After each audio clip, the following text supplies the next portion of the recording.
नाज़रीन हमें ज्वाइन किया है मारूफ मेशरदान जनाब डॉक्टर खाकान नजीब साहब। बहुत शुक्रिया डॉक्टर साहब, आपने हमें वक्त दिया। डॉक्टर साहब, एक तो हम माशाल्लाह बहुत हमने हमारी कामयाबी की दास्तानें हैं, हमने जो मई में किया, जो ये और बड़ा रोल है हमारा, कि हमारे घर में ये जो बिजली वाले हैं, आज मुझे कई फ़ोन आए, बिल बिला रहे हैं लोग, इधर से हम तड़प रहे हैं कि किसी तरीके से सोलर का दिया पाँचा कर दें, और इनसे ये काबू नहीं आते। बड़े से बड़ा दुश्मन हमने जो है उसको जेर कर लिया, मगर ये फितनतुल दवाखिल जो है, ये आईपीपीज, ये वो, तो इनके आगे हम बेकसर मजबूरी रहेंगे। And load shedding is our destiny. Doctor साहब, एक हकायक आपके सामने रखता हूं, काइंडली वो भी लीजिए ताकि हमारी रहनुमाई जो है वो अच्छी तरह कर लें कि बिजली का आज जो शॉर्टफॉल है वो 6 से 7 हज़ार मेगावाट जो है वो बताया जा रहा है, और हमारी कैपेसिटी 47,000 मेगावाट तक है, और बिजली की पैदावार 14 से 15,000 मेगावाट है, और बिजली की तलब आज जो है वो 25,000 मेगावाट तक की बताई जाती है। पन बिजली का ये सूरत हाल है कि 20 से 30% जो है बिजली सिर्फ पैदा हो रही है। तरबेला डैम में 14 पावर यूनिट बंद हैं आज। मंगला डैम में भी बिजली की पैदावार कम है, 969 मेगावाट का नीलम जेलम बंद है, और एलएनजी के 3 पावर प्लांट्स जो हैं वो बंद हैं। साहिवाल कोल जो है वो बंद है। नंदीपुर जो है वो कम बिजली पैदा कर रहा है। ट्रांसमिशन लाइन्स जो हैं वो मुकम्मल सलाहियत से बिजली पैदा नहीं कर पा रही, तरसील नहीं कर पा रही, सॉरी सर। एक सोलर है और एक थरकोल है जिसने पाकिस्तान को बचाया हुआ, बाकायदा तौर पे इंटरनेशनल मीडिया ये रिपोर्ट कर चुका है कि पाकिस्तान को बचाया हुआ है। छतों पर अगर सोलर लग जाता या मजीद लग जाता तो यह ज्यादा बेहतर ना होता कि हम एक मुतबादल जराए जो हैं वो पैदा कर लें, ताकि हमें एलएनजी पर वो इन्हिसार ना हो, हमें उस पर दूसरा इन्हिसार जो है वो ऑयल पर ना हो। ये ना हो कि एलएनजी आएगी, गैस आएगी, इंपोर्टेड कोल आएगा तो हम बिजली बनाएंगे। तो हम एक पॉजिटिव से शुरू करते हैं। जैसे काजी साहब आपने फरमाया, पाकिस्तान एक प्रैग्मेटिक मिडिल पावर बन के सामने आया है, ना सिर्फ इस तस्फिये में, और उसने एक ऐसा रोल डिप्लोमेसी में प्ले किया है जिसका दुनिया जो है अब तारीफ कर रही है। एक स्ट्रक्चरल तब्दीली तो हमने पहली अपनी ज़िंदगी में देखी है कि पाकिस्तान का image from being a front line state in activities जहाँ पे टेररिज्म और स्कर्मिशेस एट द बॉर्डर थी, टू वन जो कि एक जिसे कहते हैं स्टेबलाइजर है। That's a great image. पर इसका मतलब ये नहीं है कि जो हमारे फंडामेंटल मसले हैं, और एनर्जी एक फंडामेंटल मसला है, वो हल हो गए हैं।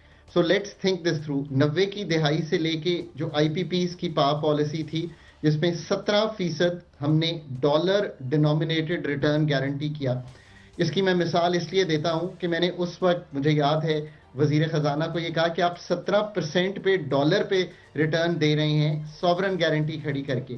उस वक्त पाकिस्तान अगर सॉवरन बॉन्ड अपना बेचने जाता तो वो 8.5% पे बेच सकता था ऑन द डॉलर। सो आप खुद सोचिए कि हमने क्या किया कि एक पावर पॉलिसी तब से लेके आज तक की पावर पॉलिसी, जिसमें बिजली की, सही बात है, 45,000 मेगावाट की हमने कैपेसिटी लगा ली, जिसमें इंपोर्टेड कोल भी है, इंपोर्टेड एलएनजी भी है, न्यूक्लियर भी हम इंपोर्ट करते हैं, जबकि पन बिजली यानी कि जो पानी से बन सकती थी, और अभी मैंने उसमें जिक्र वो भी कर दूं, जो हमारे आरएफओ के प्लांट्स लगे आ रहे थे जो इंपोर्टेड फ्यूल पे थे, तभी हमारा 14 अरब से 18 अरब डॉलर का एनर्जी का इंपोर्ट बिल बना। और बिजली की चूंकि कैपेसिटी पेमेंट बहुत गुना बढ़ गई, और अब तकरीबन 3,500-4 हज़ार अरब रुपया हम टोटल पेमेंट करते हैं जो पावर सेक्टर का रेवेन्यू आता है, और उसमें से 70% ये कैपेसिटी पेमेंट है। ये तो है ये सूरत हाल जिसकी वजह से बिजली बहुत महंगी हुई, और कॉन्सिक्वेंटली क्या हुआ जो आप फरमा रहे हैं कि 25% बिजली इस वक्त तकरीबन जो है वो सोलर से है। ये भी याद रखिए कि इसमें से 10 से 20% ऑन ग्रिड है, बाकी सब तो मीटर के बैक पे है, यानी कि सब ऑफ ग्रिड हैं। सो वो ग्रिड पे भी नहीं बिजली दे रहे। ये बात, इसीलिए इस बहरान में लोग कुछ निकल गए हैं, क्योंकि वो 40 से 50 रुपए का जो यूनिट है वो अफोर्ड नहीं कर पाते बिकॉज ऑफ द अफोर्डेबिलिटी। इसका जो जिसे कहेंगे ना, जो बेसिक्स है वो ये है कि पॉलिसी साजी में जितने सुखम रहे हैं उसकी क्या वजह है। हम बहुत सतही गुफ्तगू कर लेते हैं कि देखिए जी बिजली महंगी हो गई, इसको कम कीजिए। हो नहीं सकता ये, इसलिए कि हमारी कैपेसिटी पेमेंट बहुत ज्यादा है, और हम इंपोर्टेड पे आज भी तकरीबन 55 से 60% बिजली बनाते हैं। अब इस वक्त जो बहरान है इज द फॉलोइंग।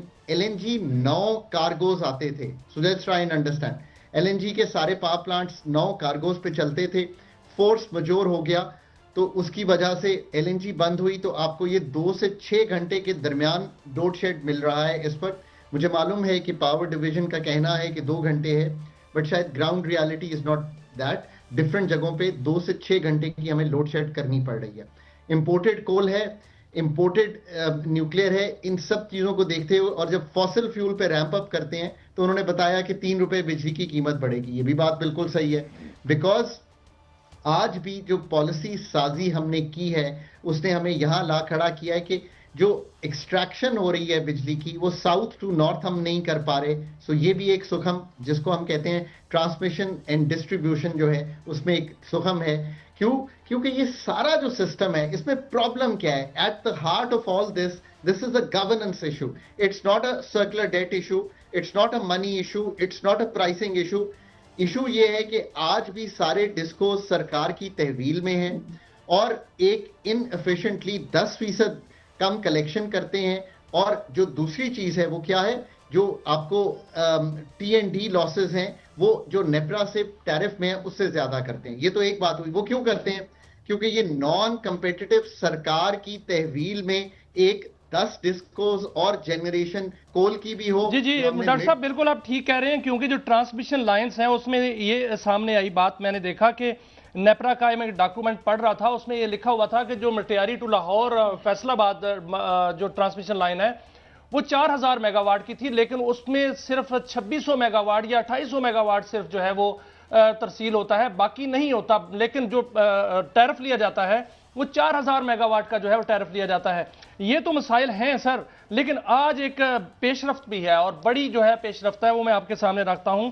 वजीर दाखिला मोहसिन नकवी साहब ने आज एक बड़ा ऐलान किया है। उन्होंने कहा है कि हमारा 3 से 4 बरसों में बाहर जो सरमाया गया है बाकायदा तौर पर दुबई में वो $100 अरब गया है, उसमें से 20% आ जाए तो हमारे मसाइल हल हो जाएंगे। उन्होंने ये भी कहा ताजरों से कि वो बजट तक $10 अरब पाकिस्तान में ले आए तो सब ठीक हो जाएगा। आप क्या समझते हैं सर कि पाकिस्तान में ये सरमायाकारी आ सकती है? हुकूमत किस तरह की पॉलिसीज अडॉप्ट करे कि वो पाकिस्तान में आए सरमायाकारी? तो लेट मी फिनिश कि अगर काजी साहब मुझसे 3 से 5 साल बाद इंटरव्यू करें तो ये ना कहें कि डॉक्टर साहब आप मसाइल का हल तो दे के नहीं गए। Here's the answer. Professional energy ministry बनानी पड़ेगी इंटीग्रेटेड एनर्जी प्लानिंग के लिए, जिसका मतलब है पावर, इलेक्ट्रिसिटी, गैस, पेट्रोलियम और पानी को एक जगह लाना पड़ेगा और स्पीयरहेड करना पड़ेगा प्रोफेशनल्स को। नंबर 2, नेपरा और ओगरा को कंबाइन करके एक रेगुलेटर बनाना पड़ेगा। मैं ऑस्ट्रेलियन ट्रेंड हूं, वहां पे ऑस्ट्रेलियन एनर्जी रेगुलेटर है ताकि इंटीग्रेटेड प्लानिंग कर सके। नंबर 3, सारे डिस्कोस को कंपेटिटिवली या तो प्राइवेटाइज करना पड़ेगा या उनको ओपन छोड़ना पड़ेगा कि आपका वो टैरिफ हैदराबाद में, लाहौर में, मुल्तान में, गुजरावाला में पास होगा जो आपके नुकसानात की अक्कासी करता हो, ताकि जो हम हिडन लॉसेस हैं वो दुनिया को बता सकें। नंबर 4, NTDC को प्राइवेट पब्लिक पार्टनरशिप में लाना पड़ेगा ताकि हम ये जो लाइंस हैं हम कैरी कर सकें। नंबर 5, हमें टोटली थर कोल, पन बिजली और सूरज, इनके अलावा कोई चीज अलाउ नहीं करनी चाहिए कि हम पाकिस्तान में आगे से बिजली बनाएं। सर ये तो बहुत बेहतरीन हल आपने बताया, लेकिन $100 बिलियन पाकिस्तान में आ जाएगा। एक सेकंड, आखिरी बात इसमें सबसे इंपॉर्टेंट यह है कि टोटल जो हमारी इलेक्ट्रिक पे जाना पड़ेगा मोबिलिटी पे। इसका मतलब है हाईवेज पे नहीं हम कैरी करेंगे अपनी 85% फ्यूल, बल्कि रेलवे पे। ये बातें मैं इसलिए कर रहा हूं कि ये हैं गहरी बातें। आज भी अगर ये नहीं कहेंगे तो 3 साल बाद काई साहब मुझे इंटरव्यू करेंगे तो हम यहीं खड़े होंगे। अब आ जाएं पैसों पे। देखिए, पाकिस्तान में सरमायाकारी आ सकती है और डोमेस्टिक इन्वेस्टर को एक्साइट करना इज द राइट स्ट्रैटेजी। पिछले 15 साल में FDI 1.5 से $2 अरब से ऊपर नहीं गई सालाना की बुनियाद पर। So let's be very clear कि आता क्या रहा है। पाकिस्तान से पैसा बाहर जाता रहा है। 17 अरब के एस्टिमेट्स हैं कि ये पैसे शायद मिडल ईस्ट में हैं। इनको वापस लाने के लिए आपको पॉलिसी साजी, रेगुलेटरी निजाम, ease of doing business, taxation को नीचे ड्रॉप करना, ये 4 चीजें। अगेन ये कैसे होंगी, जो शाहिद साहब अगर आपकी ख्वाहिश है तो ये ऐसे होंगी कि आपको प्रोफेशनल BOI बनाना पड़ेगा, आपको प्रोफेशनल इंडस्ट्रियल पॉलिसी, लेकिन सर एक उम्मीद है, क्योंकि वजीर दाखिला साहब कहते हैं कि फील्ड मार्शल साहब जो हैं वो चाह रहे हैं और उनकी कोशिश है कि पैसा आ जाए, तो जो आप बात कर रहे हैं हो सकता है कि ऐसा ही हो जाए। हमारी सबकी ये ख्वाहिश है, इंक्लूडिंग लीडरशिप्स। मैं समझता हूं और ये बड़ी अच्छी ख्वाहिश है कि जो पाकिस्तानीज ने प्रॉपर्टीज में पैसे बाहर फंसाए हुए हैं उनको हम पाकिस्तान लाएं, पर प्रॉपर्टी में ना लाएं। हम ऐसे मौके पैदा करें जिसमें वो कॉर्पोरेट फार्मिंग करें, ताकि agriculture is the base on which एक सेकंड ग्रीन रेवोल्यूशन पे इस मुल्क को बिल्ड किया जा सकता है। बहुत शुक्रिया